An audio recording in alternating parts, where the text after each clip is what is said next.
Selamat siang Bapak Ibu yang kami hormati. Assalamualaikum warahmatullahi wabarakatuh. Sugeng siang untuk Bapak Ibu hebat di sini. Selalu kita panjatkan puji syukur kehadirat Tuhan Yang Maha Kuasa atas segala rahmat dan anugerahnya. Bahwasanya di sini kita masih diberi kesehatan, diberi karunia bisa berkumpul dalam rangka diseminasi positif Ibu dan Devi Setia Utami SPDGR. Beliau adalah calon guru penggerak angkatan 10 Kabupaten Klaten. Kami bacakan susunan acara untuk hari ini. Yang pertama adalah pembukaan, yang kedua adalah beberapa prakata dari Bapak Kepala Sekolah atau yang mewakili. Kemudian yang ketiga yaitu diseminasi positif dari Ibu Devi Setia Utami SPDGR. Dan yang keempat adalah penutup. Menginjak acara yang pertama yaitu pembukaan, mari kita buka dengan doa bersama menurut agama dan kepercayaan kita masing-masing. Kami persilakan.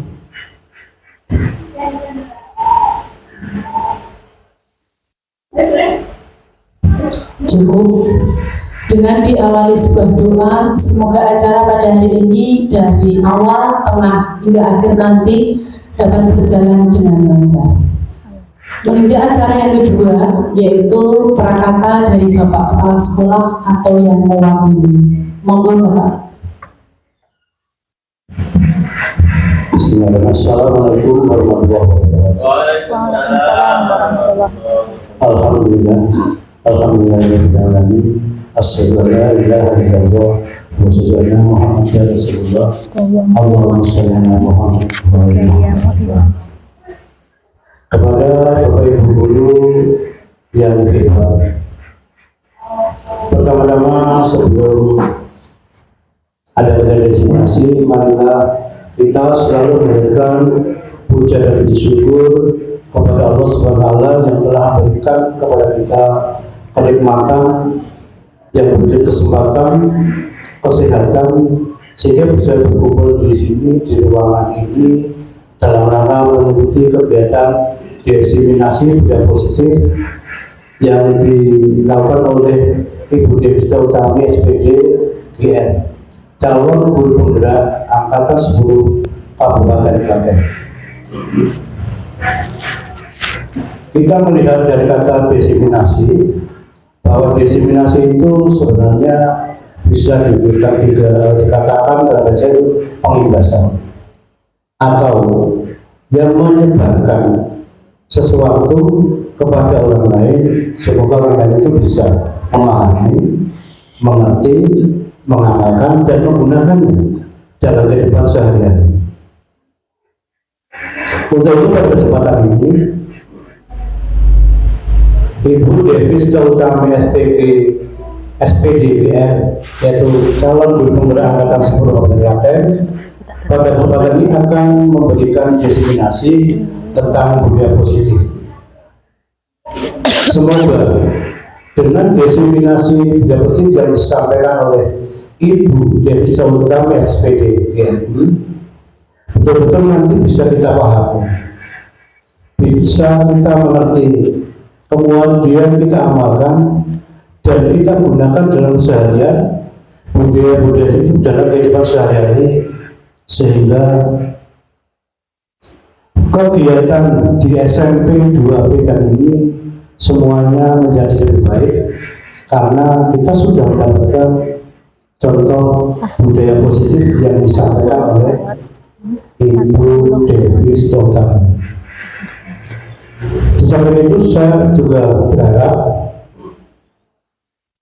setelah diseminasi budaya positif yang disampaikan oleh Ibu Devi Setia Utami SPDGR ini memberikan semangat kepada guru yang lain.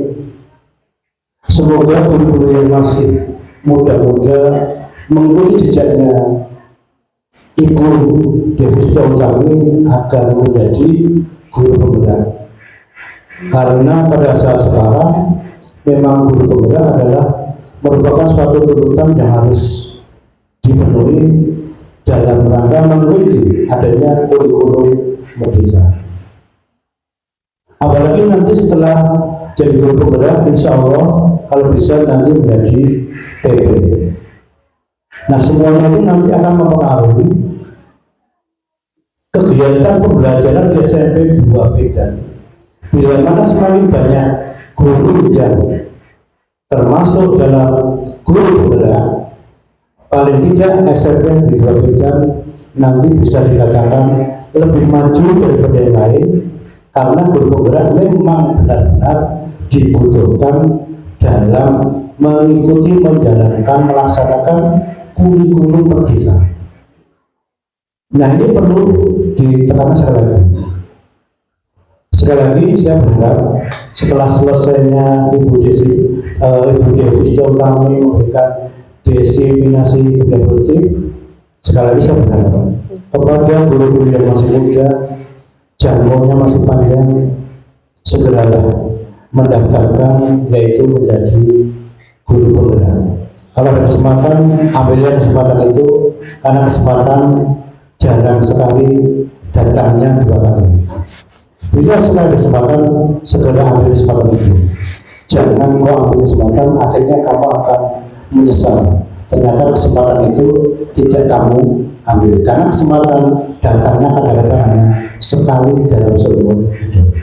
Demikian saja dari saya, tidak bijaksana bila kaitan lebarkan. Yang lebihnya saya maaf. Wassalamualaikum warahmatullahi wabarakatuh. Waalaikumsalam warahmatullahi wabarakatuh. Terima kasih kepada Pak Haryanto yang mewakili Bapak Kepala Sekolah pada hari ini.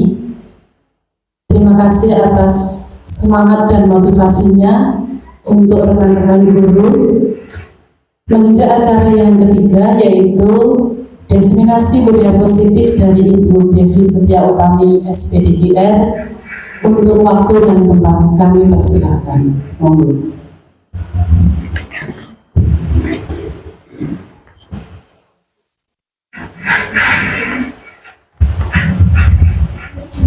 Ya, bismillahirrahmanirrahim. Assalamualaikum warahmatullahi wabarakatuh. Selamat siang Bapak Ibu guru yang hebat. Bagaimana kabarnya hari ini? Alhamdulillah.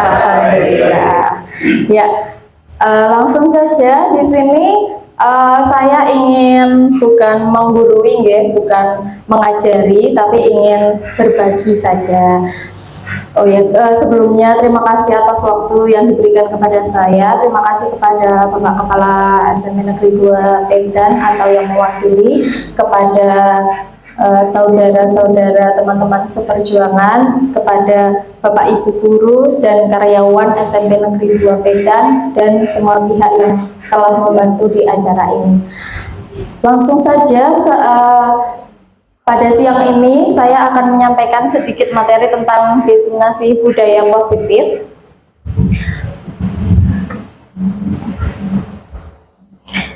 Ya, sebelum menerapkan budaya positif, kita harus mengetahui dulu apa itu budaya positif di sekolah.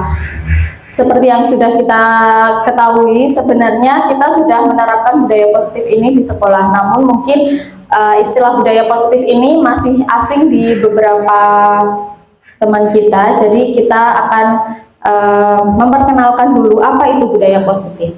Budaya positif adalah nilai-nilai, kepercayaan-kepercayaan, dan keyakinan-keyakinan yang terbentuk dan berkembang menjadi kebiasaan-kebiasaan yang melekat pada lingkungannya sehingga mewujudkan karakter dan kepribadian yang positif di dalam lingkungan tersebut. Penerapan budaya positif ini diawali dengan penerapan disiplin positif di lingkungan tersebut. Jadi untuk menerapkan budaya positif, kita harus menerapkan disiplin positif terlebih dahulu. Lalu apa itu disiplin positif? Disiplin positif adalah suatu cara penerapan disiplin yang menitik beratkan pada komunikasi yang baik di antara kedua belah pihak. Kalau di bayangan kita selama ini, disiplin itu kan lebih ke bagaimana cara kita mendisiplinkan. Kalau di lingkungan sekolah berarti bagaimana kita mendisiplinkan siswa. Mungkin bisa dengan cara peraturan, dengan hukuman jika dia melanggar, ancaman mungkin, atau bahkan bisa juga dengan penghargaan. Misalnya yang datang pagi akan dapat bintang atau dapat nilai yang bagus. Biasanya seperti itu kan cara kita mendisiplinkan. Namun di sini ada sedikit perbedaan antara disiplin yang kita ketahui sebelumnya, disiplin tradisional itu, dengan disiplin positif. Kalau di disiplin tradisional itu biasanya menggunakan ancaman, hukuman, atau penghargaan yang efeknya itu hanya sementara. Jadi efek dari pendisiplinan dengan cara yang tradisional itu efeknya hanya sementara, tidak bertahan lama. Sedangkan penerapan disiplin positif akan membuat anak memiliki rasa disiplin dalam jangka waktu yang panjang dan melekat menjadi kepribadiannya. Jadi akan lebih panjang efeknya. Lalu kita akan mempelajari sedikit tentang keyakinan sekolah. Kalau tadi disiplin itu yang terbentuk, kalau keyakinan kelas atau keyakinan sekolah ini adalah nilai yang disepakati, diyakini, dan dilaksanakan bersama-sama dengan penuh tanggung jawab. Jadi keyakinan kelas, keyakinan yang kita lakukan bersama itu akan membuat kita menjadi disiplin. Nah, itulah yang disebut dengan disiplin positif. Lalu yang berikutnya adalah tentang motivasi perilaku manusia. Dalam melaksanakan sesuatu, semua orang itu pasti mempunyai motivasi. Nah, di sini kita akan belajar tentang dua motivasi yang ada. Yang pertama yaitu motivasi ekstrinsik, dan yang kedua adalah motivasi intrinsik. Motivasi ekstrinsik ini adalah motivasi yang merupakan dorongan perilaku manusia yang berasal dari luar. Motivasi ini biasanya berupa ancaman, hukuman, ataupun penghargaan yang kita berikan. Namun, ini efeknya itu hanya jangka pendek. Jika motivasi ekstrinsiknya hilang, maka perilaku itu akan terhenti. Contoh, kalau kita memberi poin bintang-bintang kepada siswa yang datang lebih pagi, itu kita lakukan, maka anak-anak akan termotivasi untuk berangkat pagi. Tapi jika suatu saat kita menghentikan motivasi ekstrinsik ini, menghentikan pemberian bintang, kemungkinan mereka akan kembali ke datang terlambat dan seperti itu. Jadi efeknya itu hanya jangka pendek selama motivasi ekstrinsiknya itu masih. Kalau motivasi ekstrinsiknya hilang, maka perilakunya kemungkinan akan kembali ke mode awal. Seperti itu. Lalu di sini yang kedua adalah motivasi intrinsik. Motivasi ini merupakan dorongan perilaku manusia dari dalam dirinya sendiri. Nah, ini yang akan kita usahakan yang akan kita usahakan untuk tumbuh di dalam diri siswa-siswa kita. Motivasi ini berasal dari pengalaman-pengalaman seseorang untuk menumbuhkan kesadaran dirinya sendiri untuk berdisiplin. Jadi bukan kita yang membuat dia disiplin, tapi kita mendorong, menuntun agar dia berdisiplin karena dirinya sendiri. Jadi motivasi dari dalam dirinya sendiri. Motivasi intrinsik ini efeknya jangka panjang karena ini melekat pada diri anak tersebut menjadi suatu kepribadian dari anak tersebut. Jadi ini yang akan kita usahakan untuk ada di siswa-siswa kita. Motivasi intrinsik atau dari dalam. Yang kemudian adalah tentang kebutuhan dasar manusia. Kenapa ini juga dimasukkan? Hal ini berkaitan dengan cara kita memandang siswa-siswi kita yang kadang kita memandangnya itu anak yang nakal, maaf ya. Jadi kadang kalau kita melihat anak-anak itu misalnya di kelas gojek, di kelas rame, itu kadang kita mengecap mereka sebagai anak yang nakal. Padahal kemungkinan dia sedang memenuhi kebutuhan dasarnya. Apa itu? Yaitu perhatian, kasih sayang, dan rasa diterima. Itu menjadi salah satu dari kebutuhan dasar manusia di sini. Nah, mungkin dia dengan gojek, dengan rame itu dia mencari perhatian kita, mencari perhatian guru untuk memenuhi kebutuhan dasarnya atas kasih sayang dan rasa diterima. Dan di sini kebutuhan dasar manusia itu nggak cuma rasa sayang dan diterima, ada 5 kebutuhan dasar manusia, yaitu yang pertama bertahan hidup. Yang kedua, kasih sayang dan rasa diterima seperti yang tadi. Yang ketiga itu kebebasan. Kadang anak-anak itu pengen bebas. Nah, itu mungkin dia sedang memenuhi kebutuhan dasarnya untuk kebebasan. Lalu yang keempat, kesenangan. Dan yang kelima, penguasaan. Nah, penguasaan ini biasanya berhubungan dengan anak-anak yang suka membuli teman-temannya. Jadi mungkin dia di satu sisi dia tidak menguasai mata pelajaran atau akademiknya, maka untuk memenuhi kebutuhan dasar penguasaan, dia itu biasanya akan membuli atau menguasai temannya. Itu salah satu cara dia untuk memenuhi kebutuhan dasarnya atas kebutuhan penguasaan, seperti itu. Yang akan kita pelajari selanjutnya yaitu tentang posisi kontrol. Kita sebagai guru atau orang tua itu sebenarnya mempunyai 5 posisi kontrol yang bisa kita ambil, tergantung kita mau pilih yang mana. Ada 5 macam. Yang pertama, posisi kontrol sebagai penghukum. Yang kedua, sebagai pembuat rasa bersalah. Yang ketiga, posisi kontrol sebagai teman. Yang keempat, posisi kontrol sebagai pemantau. Dan yang kelima, sebagai manajer. Menurut Bapak Ibu, kira-kira mana ini dari kelima itu mana yang paling bagus? Teman. Oke, nanti kita bahas ya.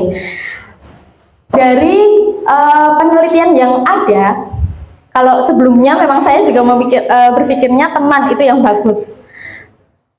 Ya, tapi ternyata yang paling bagus itu adalah posisi kontrol manajer. Ya, posisi kontrol manajer ini dianggap paling ideal untuk menumbuhkan kesadaran diri anak sehingga termotivasi secara intrinsik untuk berdisiplin diri. Jadi nanti kita akan mempelajari tentang 5 posisi kontrol ini dan bagaimana motivasi yang ditimbulkan dari 5 posisi kontrol ini. Yang pertama adalah posisi kontrol penghukum.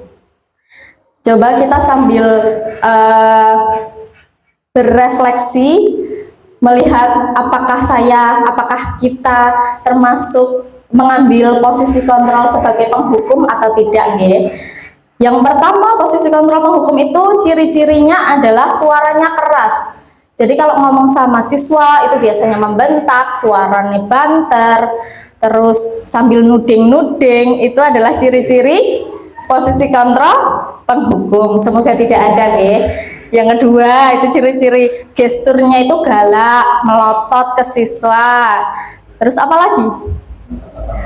Berkata-kata kasar, menyalahkan. Nah, itu biasanya adalah ciri-ciri seseorang guru yang mengambil posisi sebagai penghukum. Kata-kata yang sering dipakai oleh posisi kontrol penghukum itu diantara lain adalah patuhi aturan saya atau awas, nanti kamu nggak dapat nilai dari saya. Misalnya seperti itu. Apakah ada di sini? Nggak ada, nggih. Nggak ada, nggih, Pak. Yang kedua, kamu selalu saja salah. Nah, selalu, pasti kamu selalu yang terakhir, kayak gitu ya. Jadi kita udah nunjuk-nunjuk, melotot, suaranya kenceng, kayak gitu. Terlambat lagi.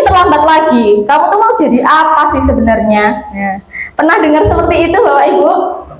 Pernah, baru saja saya. Itu contoh, Pak. Nah, semoga tidak ada yang seperti ini ya. Sekarang kita coba bayangkan kita bertukar posisi dengan siswa. Nah, kita yang jadi siswa, kita dapat kata-kata seperti itu. Kamu terlambat lagi, kamu itu, kamu lagi. Kira-kira kalau kita yang jadi siswa, apa yang kita rasakan? Minder. Ada lagi, Bu Gianti? Apa Bu yang dirasakan misalnya Bu Gianti jadi siswa terus ditunjuk-tunjuk, kamu lagi. Kira-kira apa yang dirasakan? Sedih. Takut enggak? Takut. Ya, jadi seperti itu ya. Ini kenapa ini dianggap kurang baik? Ya karena efek yang ditimbulkannya itu memang kurang baik. Dan ini kalaupun siswa nurut, kalaupun nanti siswanya nurut jadi enggak terlambat, jadi mengerjakan tugas, tapi itu efeknya motivasi yang datang itu bukan dari dirinya, tapi dari dari luar, motivasi dari gurunya, takut dihukum, takut dimarahi. Nah, itu motivasi ekstrinsik. Makanya usahakan kita tidak mengambil posisi penghukum ini. Sepakat, ya? Yang kedua yaitu posisi kontrol membuat rasa bersalah. Seperti apa ini? Ciri-cirinya yaitu suaranya halus, memelas. Kalau sama siswa itu malah melas, ya. Jadi gurunya itu kayak memelas ke siswa seolah mengibah, "Mbok, kamu tuh nurut sama ibu," gitu loh. Kata-kata yang sering keluar itu membuat siswa itu merasa bersalah ke kita sebagai gurunya, sebagai orang tua. Contoh, "Ibu sangat kecewa sekali loh dengan kamu nggak mau mengerjakan tugas." Nah, seperti itu. Ada Pak Agus? Ada, nggak usah disebut ya. Lalu ada lagi contoh ini, gimana coba kalau orang tua kamu tahu kamu berbuat begini? Pernah? Nah, kita biasanya kadang saya juga kadang seperti itu, melibatkan orang tuamu itu udah bekerja siang dan malam, kok kamu sekolahnya seenaknya sendiri, nggak kasihan apa sama orang tuamu. Nah, itu berarti kita mengambil posisi sebagai pembuat rasa bersalah. Ini memang kadang kita anggapnya bagus karena kita berharap anak itu jadi merasa bersalah dan mengubah perilakunya. Padahal kalau ini dilakukan berulang-ulang, pada awalnya itu memang mereka mungkin merasa bersalah pada awalnya. Tapi kalau itu kejadiannya diulang lagi dan kata-kata itu kita ulangi lagi, biasanya mereka udah kebal. Udah nggak ada rasa bersalah lagi sama kita, sama orang tua, udah nggak ada rasa bersalah lagi. Jadi memang ini motivasi yang dihasilkan dari posisi kontrol membuat rasa bersalah ini masih motivasi ekstrinsik. Jadi kalau bisa jangan pakai yang posisi kontrol membuat rasa bersalah ini karena kurang efektif, ya. Yang berikutnya, yang tadi kita anggap paling bagus, ya, posisi kontrol teman. Dulu saya juga merasa bahwa seorang guru itu harus menjadi teman murid. Jadi kita harus akrab sama murid, ngobrol enak sama murid. Itu kan kita bayangannya enak, ya, bagus nggih bayangannya. Tapi setelah mempelajari ini, saya jadi ada, oh iya ya, ternyata ini ada side effect-nya. Jadi ada efek sampingnya yang nggak bagus. Pak Agus kok sepertinya merenungi sekali. Kenapa Pak Agus? Oh, boten. Ya, kita cek ya apakah sama dengan Pak Agus atau enggak. Seperti apa sih posisi kontrol teman ini? Yang pertama yaitu sangat ramah. Suaranya sama teman itu sama siswa itu ramah kayak sama temennya sendiri. Hangout bareng mungkin. Dikondisikan ya, Pak. Cenderung terlalu akrab. Jadi sama siswa itu boleh akrab, tapi kalau sudah terlalu kayak teman itu, wibawa kita sebagai guru itu kayak nggak dihargai, nggih. Betul seperti itu, nggih.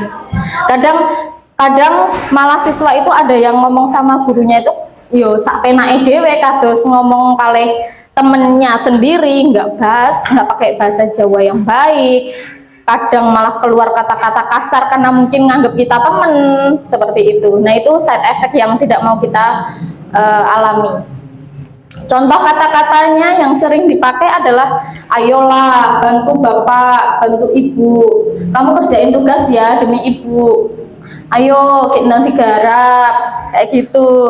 Jadi ayo bantu ibu bereskan ini. Terus contohnya ini ada, Adi, ayolah, bagaimana sih kamu? Kemarin kamu sudah janji ke bapak, bukan? Kenapa terlambat lagi? Sambil tawa ringan. Jadi bukannya kita yang marah-marah kayak penghukum tadi, tapi ini malah gurunya itu guyu kayak ngomong karo temennya sendiri.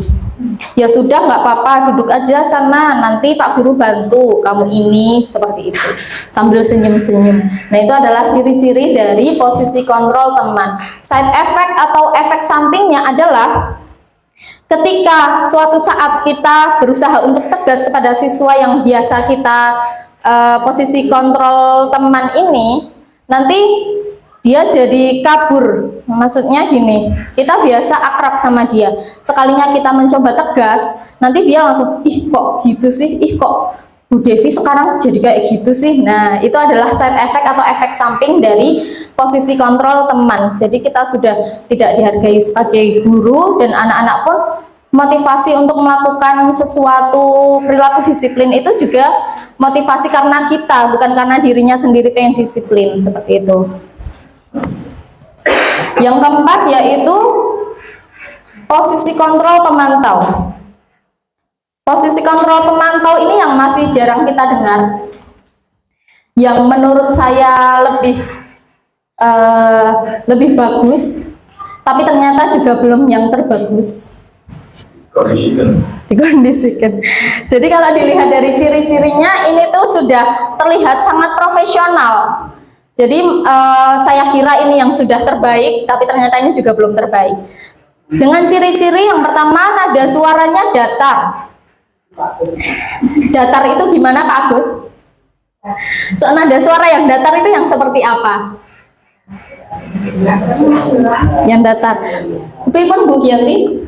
Datar itu biasa saja, tidak terlalu keras, tidak terlalu keras, tidak terlalu lemah. Jadi sudah tidak membentak-bentak, tidak marah-marah seperti penghukum tadi, tapi juga tidak memelas seperti pembuat rasa bersalah. Jadi kita sama siswa itu ngomongnya datar, nggak marah-marah, tapi juga nggak memelas. Jadi kelihatan profesional, ada wibawanya. Bahasa tubuhnya pun formal. Jadi kita menempatkan diri sebagai guru dan siswa. Tapi ini kan sudah terlihat bagus nggih, terlihat profesional nih. Tapi ada tapinya. Apa? Fokusnya. Nah, di posisi kontrol pemantau ini, fokus si pelaku atau si pelaku ya. Fokusnya si guru ini adalah kepada peraturan. Jadi peraturan apa yang sudah dilanggar oleh si anak itu. Jadi jika anak melakukan kesalahan, itu fokusnya ke kesalahannya. Peraturan apa sih yang udah kamu langgar? Jadi fokusnya itu ke itu pelanggarannya, peraturannya yang dilanggar itu apa, dan konsekuensinya. Nah, jadi kalau kamu melanggar ini, konsekuensinya ini. Kita secara datar ngasih tahu seperti itu. Itu terlihat bagus nggih Bu? Padahal ternyata ada yang lebih bagus dari itu sebenarnya. Ya, nanti kita lihat ya. Jadi yang di posisi kontrol pemantau ini fokusnya ke peraturan, kesalahan, dan konsekuensinya apa. Contoh kata-kata yang sering keluar yaitu peraturannya apa, apa yang telah kamu lakukan, sanksi atau konsekuensinya apa, gitu. Jadi ini ada contoh adegan seperti ini. Gurunya ini, Adinya terlambat. Adi, gurunya bertanya, Adi, tahukah kamu jam berapa kita memulai pelajaran? Tahu Pak. Lalu gurunya menjawab lagi, kamu terlambat 15 menit. Apakah kamu sudah mengerti konsekuensi yang harus dilakukan bila terlambat? Adinya menjawab, paham Pak, saya harus tinggal kelas pada jam istirahat nanti dan mengerjakan tugas ketertinggalan saya. Ya benar, nanti pada saat jam istirahat kamu harus tinggal di kelas untuk menyelesaikan tugas yang tertinggal tadi. Saya tunggu.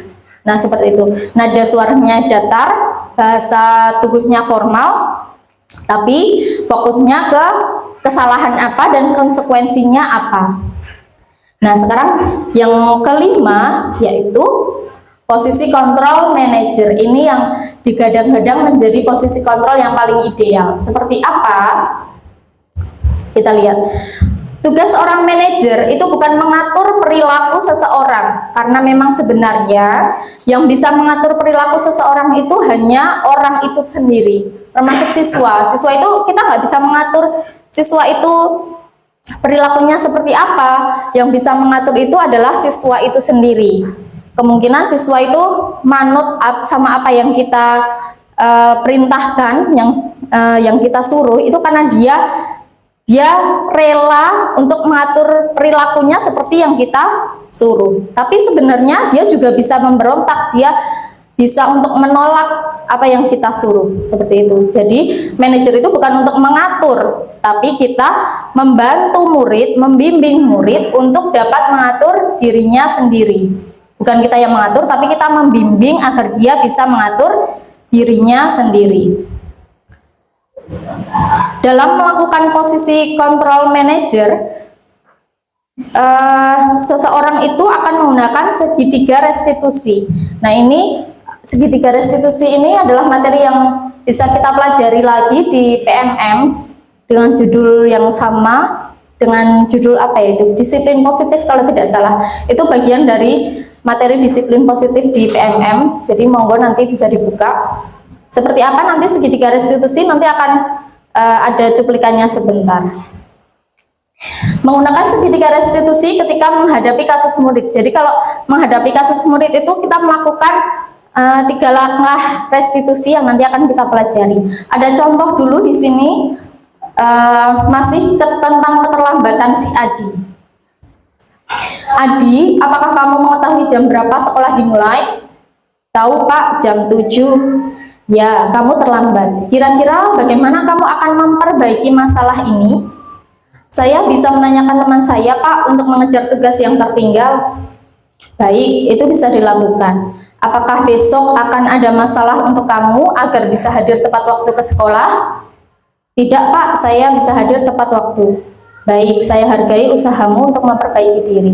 Nah, jadi di sini bisa dilihat fokusnya beda. Kalau yang pertama tadi fokusnya ke kesalahan apa yang dia perbuat dan konsekuensi apa yang harus dia tanggung. Sedangkan di posisi control manager ini fokusnya ke usaha apa yang bisa kamu lakukan untuk memperbaiki kesalahanmu ini. Nah, seperti itu. Jadi fokusnya ke solusi. Bisa diterima nggih? Nah, seperti yang tadi sudah saya utarakan, seseorang yang berposisi sebagai manajer itu akan menggunakan segitiga restitusi dalam menyelesaikan masalah. Ada 3 poin penting dalam segitiga restitusi. Yang pertama, itu yang paling dasar, adalah menstabilkan identitas. Yang kedua, validasi tindakan yang salah. Dan yang ketiga, menanyakan keyakinan. Kita bahas satu-satu. Yang menstabilkan identitas itu, bagaimana cara kita untuk membuat anak itu stabil secara mental. Jadi dia tidak takut untuk mengungkapkan apa yang terjadi, dia tidak takut dihukum ketika menceritakan yang sebenarnya, dan dia akan lebih jujur untuk bercerita tentang semuanya. Itu salah satu tujuan dari menstabilkan identitas. Bagaimana caranya? Kita bisa menggunakan kalimat-kalimat berikut ini. Berbuat salah itu tidak apa-apa. Semua orang itu pernah melakukan kesalahan. Tidak ada manusia yang sempurna. Kita bisa menyelesaikan masalah ini. Bapak atau ibu guru tidak tertarik mencari siapa yang salah dan siapa yang benar, tapi kita akan mencari solusi dari permasalahan ini. Lalu kamu berhak merasa seperti itu. Nah, itu kata-kata yang bisa kita pakai untuk menstabilkan identitas. Jadi menstabilkan mentalnya si anak yang dianggap melanggar peraturan. Yang kedua, langkah kedua yaitu validasi tindakan yang salah. Tindakan yang salah kok divalidasi? Maksudnya seperti apa? Bukan maksudnya kita membenarkan tindakannya yang salah, tapi memvalidasi. Artinya kita membuat dia memvalidasi perasaannya bahwa yang dilakukannya atau kesalahan yang dia lakukan itu pasti mempunyai alasan, pasti mempunyai motivasi kenapa dia melakukan itu. Nah, itu adalah langkah validasi tindakan yang salah, bukan untuk membenarkan tindakannya, tapi untuk memvalidasi tindakannya. Yang bisa kita lakukan adalah dengan kata-kata seperti ini. Padahal kamu bisa melakukan yang lebih buruk dari ini ya. Nah, jadi kita masih membuat dia berasumsi bahwa dia itu sebenarnya orang yang baik, gundelalai wae atau belok sidik. Nah, gitu. Lalu ada kata-kata, kamu pasti punya alasan mengapa melakukan hal itu. Kamu patut bangga pada dirimu sendiri karena kamu telah melindungi sesuatu yang penting buatmu. Kamu boleh mempertahankan sikap itu, tapi kamu harus menambah sikap yang baru. Nah, itu cara kita atau kata-kata yang bisa kita pakai untuk memvalidasi tindakan. Sekali lagi, memvalidasi tindakan ini bukan untuk membenarkan tindakannya dia yang salah, tapi untuk memvalidasi perasaannya, memvalidasi yaudah kamu nggak apa-apa salah sedikit, nanti kita cari solusi dari masalah itu. Yang ketiga ini, menanyakan keyakinan. Fokus dari langkah menanyakan keyakinan ini adalah membuat dia yang tadinya belok itu kembali ke jalan yang lurus, kembali ke track yang benar, kembali ke keyakinan yang dipercaya.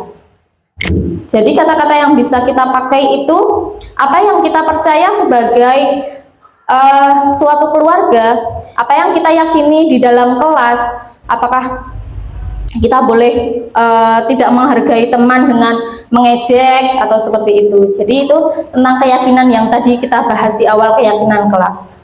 Apa nilai umum yang kita telah sepakati? Apa bayangan kita tentang kelas yang ideal? Kamu mau jadi orang yang seperti apa? Apa yang akan kamu lakukan untuk memperbaiki ini? Nah, jadi fokusnya itu membuat dia kembali ke jalan yang benar, membuat dia kembali menyadari kesalahannya dan mencari solusi dari masalahnya. Apakah cukup jelas, Bapak Ibu? Yeah. Itu yang tadi dalam pendidikan institusi, yaitu yang stabil identitas, yaitu ada kata berbuat salah itu tidak apa-apa. Kalau saya cenderung seperti kalau kalimat dimasukkan pada menstabilkan identitas, saya pribadi kurang setuju. Kalau berkata berbuat salah itu tidak apa-apa, itu seolah-olah itu menjadi kontrol seorang teman. Orang kok salah. Itu pendapat saya pribadi. Kemudian yang kedua, pada memvalidasi tindakan itu ada kata kalimat yang berbunyi, kamu pasti punya alasan mengapa melakukan hal ini. Kata pasti berarti ini menunjukkan sesuatu seperti menuduh. Karena kata-kata pasti. Kalau saya pribadi berpendapat, alasan apa, kamu memiliki alasan apa, mengapa melakukan itu. Kalau saya begitu. Tetapi tidak usah pakai pasti. Kalau pasti itu cenderung sudah menuduh aneh itu. Jadi di sini, iya. Ini betul atau apa? Ya Allah, mantap. Memvalidasi tindakan yang kedua itu harus. Kamu pasti punya salah alasan. Tapi saya cenderung kalau tanda kata-kata pasti itu, jalannya adalah alasan apa yang kamu miliki, mengapa kamu melakukan hal itu? Ya, jadi pastinya dihilangkan ya. Kalau saya seperti itu. Tetapi kalau yang tadi yang pertama menstabiliskan identitas luar institusi sendiri itu yang menstabilitas, saya kurang setuju kalau berbuat salah itu tidak apa-apa. Ya, terima kasih. Ya, terima kasih atas ini ya Pak, apa feedbacknya. Ya, untuk kata-katanya seperti apa itu bisa diolah masing-masing gitu Pak. Jadi tergantung kita yang mengolah kata-kata, mau pakai kata-kata yang seperti apa, tapi fokusnya ke situ untuk menstabilkan identitas, memvalidasi tindakan, dan menanyakan keyakinan. Mungkin yang kata-kata berbuat salah itu tidak apa-apa bisa diganti dengan kata-kata berbuat salah itu wajar. Semua orang pernah melakukan kesalahan. Nah, seperti itu, okay? Ya. Untuk yang memvalidasi tindakan tadi, yang pasti ya pastinya bisa dihapus. Apa alasan kamu melakukannya? Itu juga bisa ya Pak. Nah, silahkan Bapak Ibu membuat kalimatnya sendiri, memodifikasi kalimatnya sendiri yang sesuai. Sampun nggih. Sekarang, nah, ayo kita main tebak-tebakan. Siap Bapak Ibu? Siap nggih? Siap nggih? Ya. Kira-kira posisi kontrol apa yang mengantarkan ini? Coba kita lihat kalimat pertama. Saya kecewa sekali dengan kamu. Nah, kira-kira ini posisi kontrol apa, nggih? Membuat Apa Bu? Membuat rasa bersalah. Kita cek kita cek bersama-sama apakah benar. Betul. Jadi kata-kata yang saya kecewa sekali dengan kamu nggak mau mengerjakan tugas, atau kamu datangnya terlambat, itu kita memposisikan diri sebagai pembuat rasa bersalah. Kita berharap siswa kita merasa bersalah sama kita, terus besok tidak melakukannya lagi. Kalimat yang kedua, kamu ini kok terlambat terus, mau jadi apa kamu? Kira-kira posisi kontrol apa? Penghukum. Kita cek ya. Betul, penghukum. Jadi yang sukanya marah-marah seperti ini, ya berarti memposisikan diri sebagai penghukum. Kalimat ketiga, kamu pasti punya alasan mengapa kamu melakukannya. Apa tadi? Manajer. Betul sekali, manajer. Yang keempat, ayolah jadi murid yang nurut demi ibu. Sebagai apa Bu? Teman. Apakah betul? Yes, sebagai teman. Yang terakhir, kamu tahu kan konsekuensi apa jika kamu melanggar ini? Apa ya? Fokusnya ke kesalahan dan konsekuensi. Pemantau. Betul sekali. Itu tepuk tangan untuk kita semuanya. Betul. Ya. Yang selanjutnya, nah ini adalah salah satu tugas saya dalam program guru penggerak ini, yaitu menerapkan budaya positif di sekolah. Ini kemarin saya praktekkan dengan siswa-siswi kelas 8B dan di video monggo di pirsani nggih sareng-sareng nggih.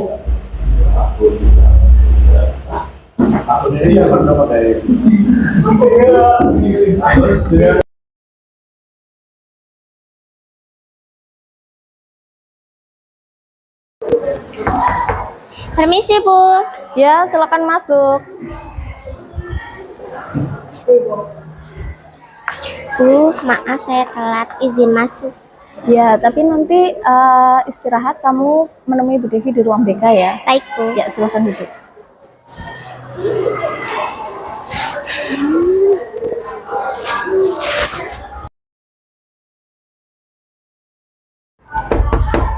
Permisi Ya, Bu. silakan masuk. Ya. Silakan duduk, Gendis. Ya Bu. Terima kasih. Ya. Gendis, kamu tahu nggak kenapa Ibu memanggil kamu ke sini?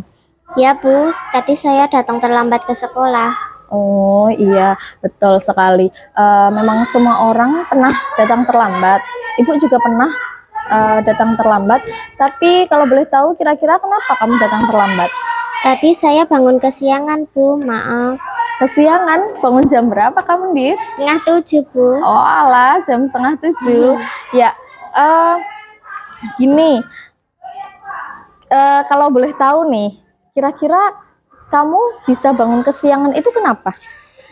Saya tadi malam bermain game sampai jam 2 malam Bu.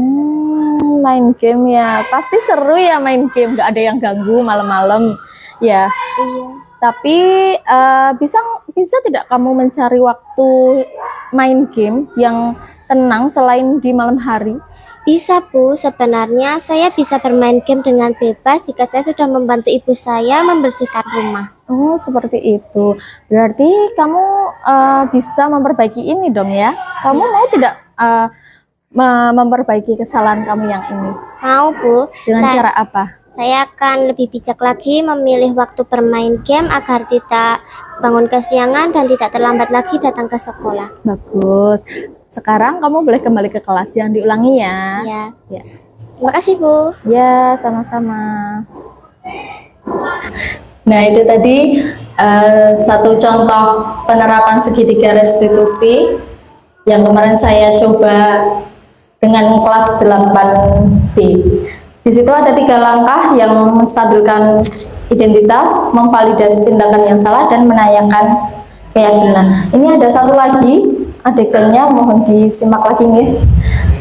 Ini kasus-kasus yang sering terjadi di sekolah kita, yang terlambat atau berantem. Ya. Bu. Ya, Tadi saya dipukul sama Ray, Bu. dipukul gimana? Ya tadi tanganku dipukul sama Ray. Pas di kelas. Iya, Bu.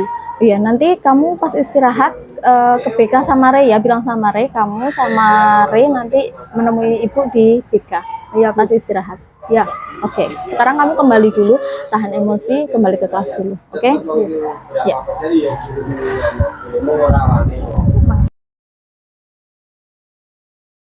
Masuk kok, masuk. Cepet.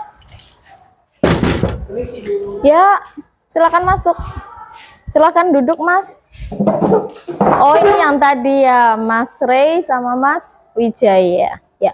Tadi Ibu memanggil kalian ke sini. Kalian tahu nggak kenapa Ibu memanggil kalian? Ya, Bu, saya dipukul sama Ray. Udah tenang, nggak usah berantem, nggak usah marah-marahan lagi. Ibu di sini bukan untuk mencari siapa yang salah dan siapa yang benar, ya. Jadi kita di sini berkumpul di sini untuk mencari pemecahan masalah kalian.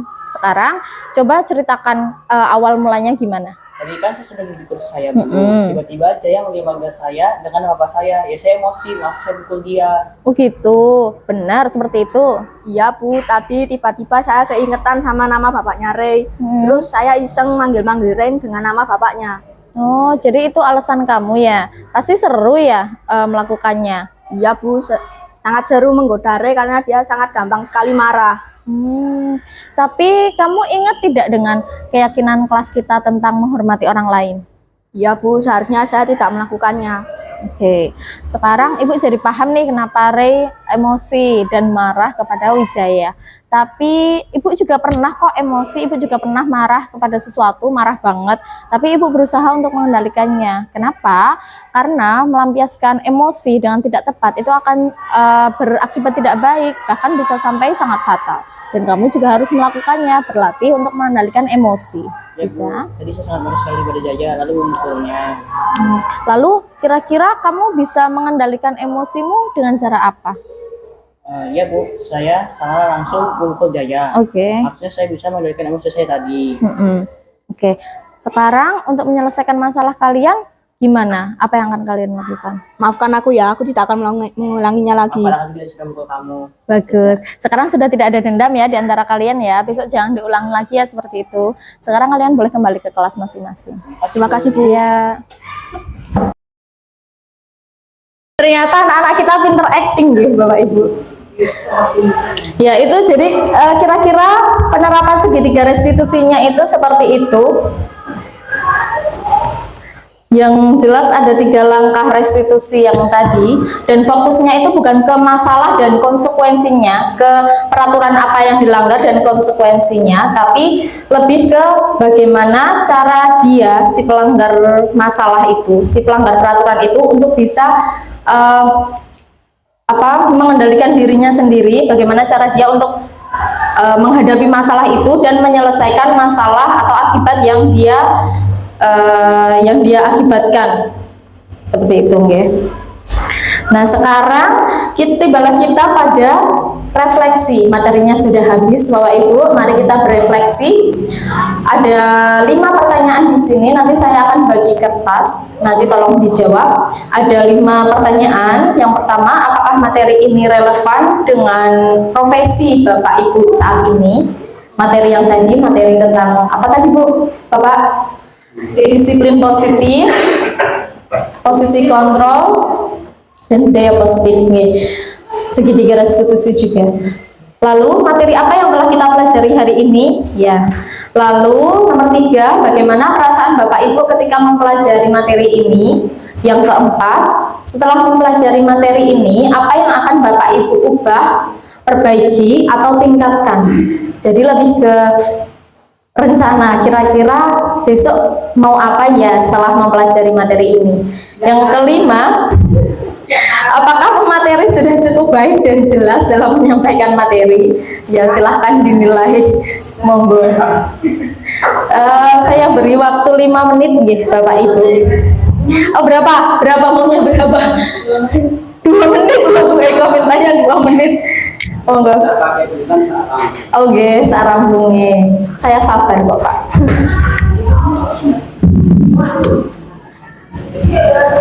Iya,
Ya, sambil nunggu yang lain mengisi, saya undang beberapa rekan guru untuk memberikan refleksinya di depan. Monggo. Kepada ini yang sudah selesai, Pak Agus sama Pak Jarod Rien, monggo. Ya. Terima kasih atas waktunya. Berarti saya akan memberikan sedikit refleksi tentang yang pertama, yaitu apakah materi ini relevan dengan profesi Bapak Ibu relevan. Karena saya saat ini juga berada dalam lingkungan sekolah, seperti yang disampaikan tadi di lingkungan sekolah.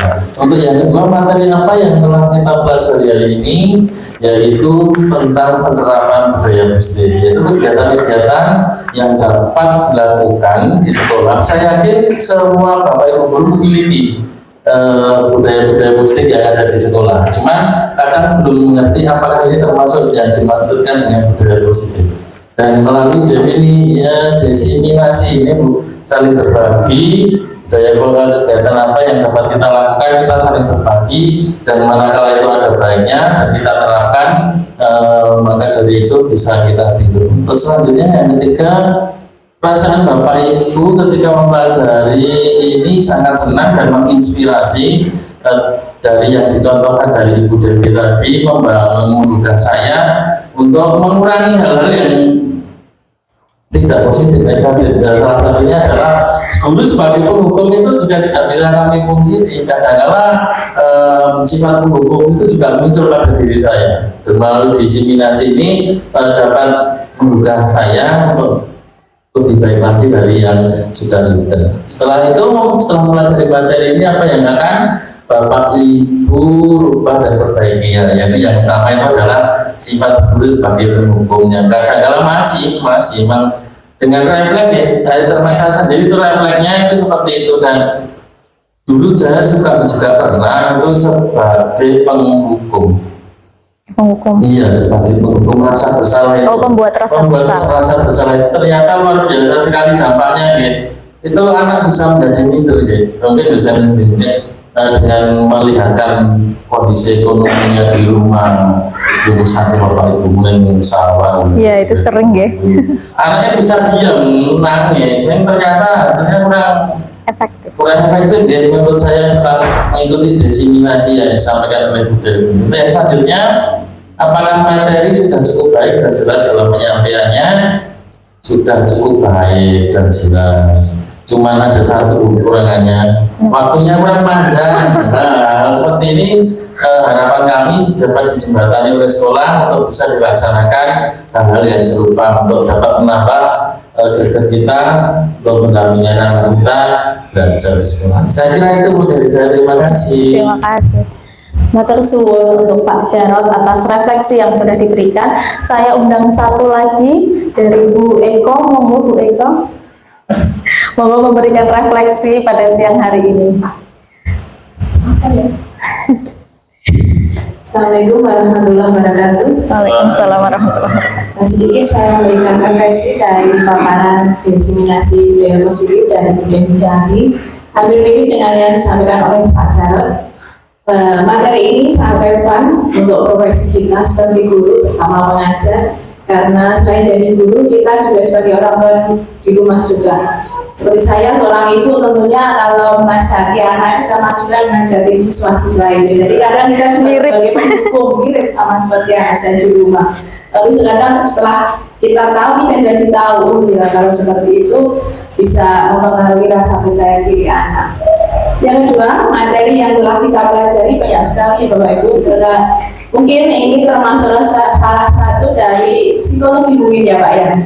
Bagi psikologi kita meningkatkan pengetahuan psikologi kita sebagai seorang guru yang tentunya sangat positif juga untuk membangun minat kita, terutama motivasi anak untuk belajar itu terkait dengan psikologi juga bagus. Perasaan kita Bapak Ibu, terutama saya setelah mempelajari atau melihat paparan dari Bu Dewi, ternyata sangat senang sekali karena budaya positif itu sangat berpengaruh pada prestasi anak, tentunya anak kita ataupun siswa-siswa kita. Setelah itu, setelah mulai dari materi yang disampaikan Bu Dewi tadi, tentunya yang diubah tentunya dari hal-hal yang negatif menjadi hal-hal yang positif, Bapak Ibu. Dan perbaikan juga perlu dilakukan. Kalau kita sudah ingat, oh iya, sebagai penghubung itu tidak baik, tentunya kita akan mengurangi hal-hal yang demikian. Kita akan mengubah kita menjadi control manager yang baik untuk siswa-siswa kita.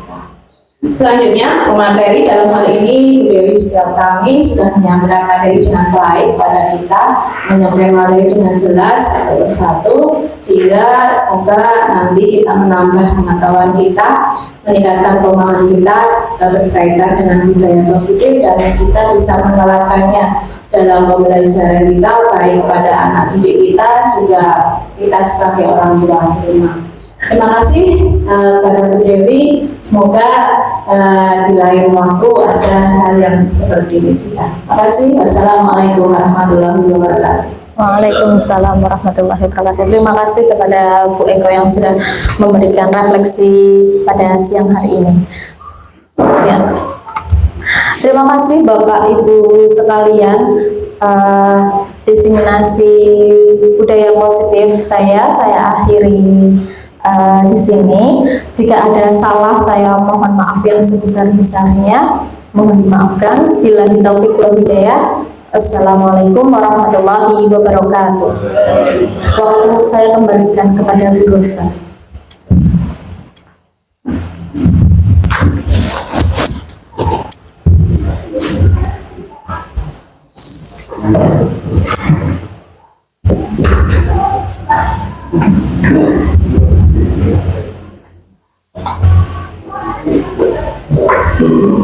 Ya, Bapak Ibu, bagaimana perasaannya setelah kurang lebih 1 jam mendengarkan diseminasi budaya positif dari Ibu Devi?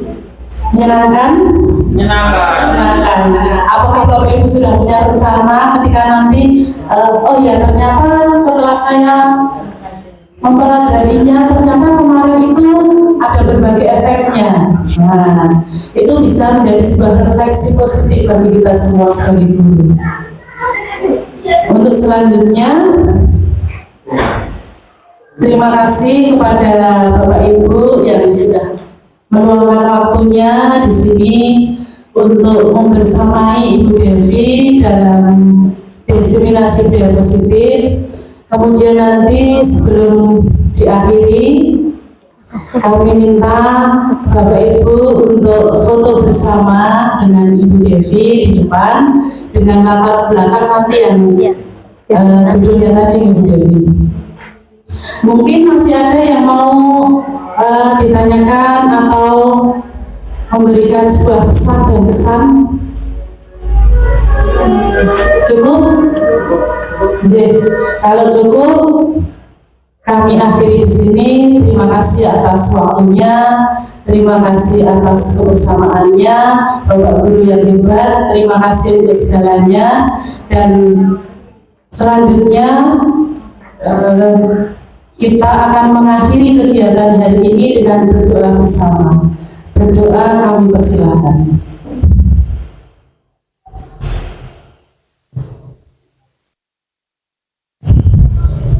Cukup. Terima kasih Bapak Ibu dan Assalamualaikum warahmatullahi wabarakatuh. Waalaikumsalam.